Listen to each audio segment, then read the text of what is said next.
കണ്ണൂരിലെ അധ്യാപകനും സാമൂഹിക പ്രവർത്തകനുമായ സി സദാനന്ദൻ മാസ്റ്റർ രാജ്യസഭാ എംപിയായി സത്യപ്രതിജ്ഞ ചെയ്തു. മലയാളത്തിലായിരുന്നു സത്യപ്രതിജ്ഞ. രാഷ്ട്രപതി ദ്രൗപദി മുർമുവാണ് സദാനന്ദൻ മാസ്റ്റർ ഉൾപ്പെടെ 4 പേരെ രാജ്യസഭയിലേക്ക് നാമനിർദ്ദേശം ചെയ്തത്.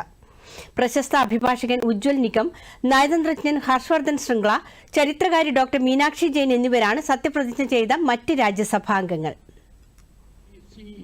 സദാനന്ദൻ മാസ്റ്റർ.